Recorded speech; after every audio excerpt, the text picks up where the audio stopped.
Compreendia, mais uma vez, que há tempo de morrer como há tempo de nascer. Dimas alcançara o período de renovação e por isso seria subtraído à forma grosseira, de modo a transformar-se para o novo aprendizado. Não fora determinado o dia exato. Atingira-se o tempo próprio. Recordando, contudo, meu caso particular, e sequioso de elucidações construtivas, ousei interrogar nosso orientador antes de regressarmos ao círculo carnal pela manhã. Padre Jerônimo, terá sido Dimas como fui suicida inconsciente? Não, André. Nosso irmão não foi um suicida. Então não será necessário habitar regiões de sofrimento como eu mesmo precisei. Tem razão. Dimas desde a infância foi acostumado à luta sem mimos, desenvolvendo o próprio corpo, se envolvendo com trabalhos abnegados e incessantes. Constituiu família, pingando suor no trabalho diário. Mesmo assim, ainda encontrou tempo para se dedicar aos que gemem e sofrem, que estão num plano abaixo dele. Com recurso da mediunidade, se envolveu com o bem coletivo. Perdeu integralmente o conforto da vida social. Como observamos, há existências que perdem pela extensão, ganhando, porém, pela intensidade. Mas já é hora de ir, André. Nossos irmãos nos esperam.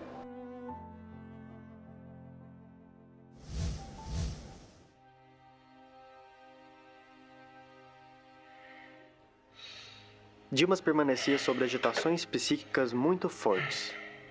Conhecia o fim próximo do aparelho carnal. Temia o futuro dos seus. Conservava-se em total descontrole dos nervos.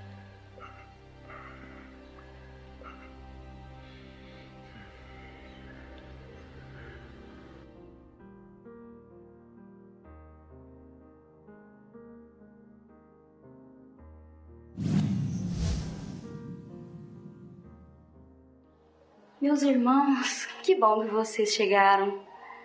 O desligamento será hoje? Sim, a resistência orgânica terminou. Já estamos autorizados a aliviá-la. Está na hora.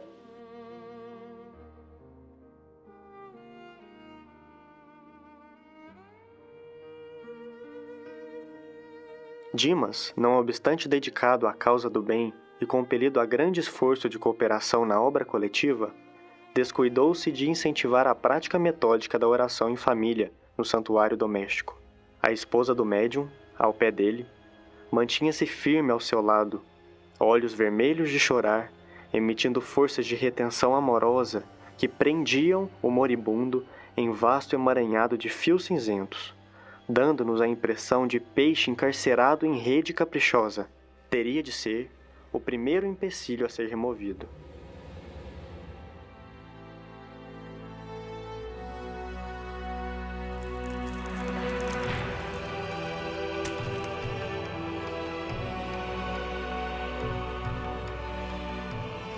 Enquanto, através da imposição magnética, eu me esforçava para modificar-lhe as vibrações mentais, Hipólito e Luciana teceram uma rede fluídica de defesa em torno do leito para que as vibrações mentais inferiores fossem absorvidas. E Jerônimo trabalhava a fim de tranquilizar a esposa para dar continuidade à tarefa.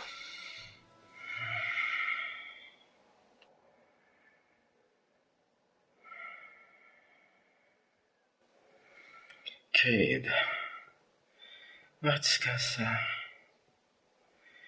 Gostaria de vê-la bem mais forte. Sinto-me bem melhor. Sinto que o dia será de calma e reconforto. Pode ir. Tem certeza, querido? Estou bem. Pode ir.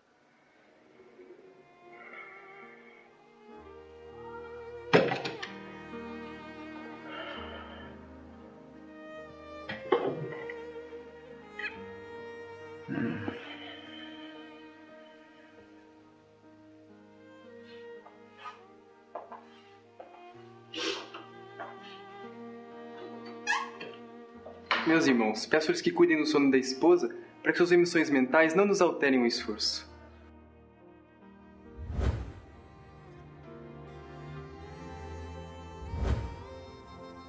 Através da mentalização, Jerônimo forneceu a oportunidade da oração final ao nosso amigo.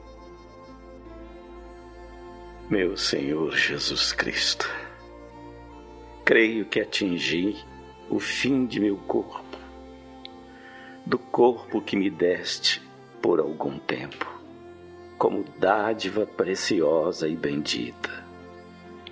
Não te posso implorar a bênção da morte pacífica, porque nada fiz de bom ou de útil por merecê-la. Maria Santíssima, se é possível, amada Santa, socorre-me com o teu compassivo e desvelado amor. Sou agora também o menino frágil, com fome do afeto maternal, nesta hora suprema. Oh, se eu pudesse contar também com o socorro da abençoada mãezinha que a morte arrebatara há tantos anos. Meu filho.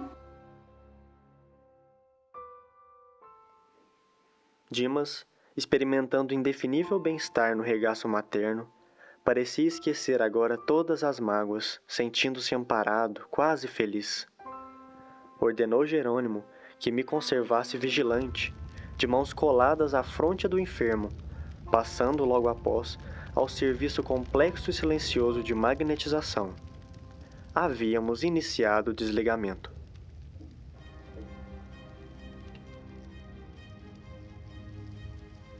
Jerônimo iniciou utilizando passes longitudinais, a fim de promover o desligamento das vísceras. A seguir, isolou todo o sistema nervoso simpático, neutralizando mais tarde as fibras inibidoras no cérebro. Começou a operar sobre o plexo solar, desatando laços que localizavam forças físicas. Com espanto, notei que certa porção de substância leitosa extravasava do umbigo, pairando em torno. Com passes concentrados sobre o tórax, relaxou os elos que mantinham a coesão celular no centro emotivo, operando sobre determinado ponto do coração. Nova cota de substância desprendia-se do corpo, do epigastro à garganta, mas reparei que todos os músculos trabalhavam fortemente contra a partida da alma, opondo-se à libertação das forças motrizes, em esforço desesperado, ocasionando angustiosa aflição ao paciente. Alcançáramos o coma em boas condições. Era a última etapa. Concentrando todo o seu potencial de energia na fossa romboidal, Jerônimo quebrou alguma coisa que não pude perceber com minúcias, e brilhante chama violeta dourada desligou-se da região craniana, absorvendo instantaneamente a vasta porção de substância leitosa já exteriorizada. Quis fitar a brilhante luz, mas confesso que era difícil fixá-la com rigor. A chama mencionada transformou-se em maravilhosa cabeça, em tudo idêntica à do nosso amigo em desencarnação, constituindo-se após ela todo o corpo perispiritual de Dimas, membro a membro, traço a traço. Dimas desencarnado estava ligado ao corpo através apenas de leve cordão prateado, semelhante a um elástico entre o cérebro de matéria densa, abandonado, e o cérebro de matéria rarefeita do organismo liberto. E agora, padre? O desencarne está completo? Aos olhos da carne, sim, mas para nós o trabalho continua. O cordão fluídico deverá permanecer por mais um dia, considerando as necessidades do morto que ainda não está preparado para o desencarne mais rápido. Pedimos à irmã que tenha a bondade de velar por ele até o momento propício.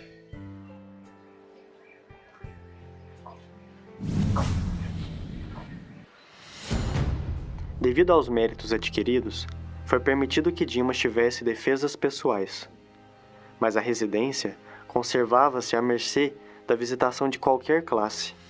As câmaras mortuárias não devem ser pontos de referência à vida social, mas recintos consagrados à oração e ao silêncio. O sentimentalismo exacerbado da família inconformada é sempre prejudicial ao processo de desligamento. No dia seguinte, retornamos ao recinto doméstico onde cortaríamos o fio derradeiro que o ligava aos despojos. Estávamos a postos 2 horas antes de organizar-se o cortejo fúnebre. Reparei que o médium liberto tinha agora o corpo perispiritual mais aperfeiçoado, mais concreto. Jerônimo examinou-o, auscultou-o como clínico experimentado. Em seguida, cortou o liame final. Dimas livre, Dimas espírito, despertava.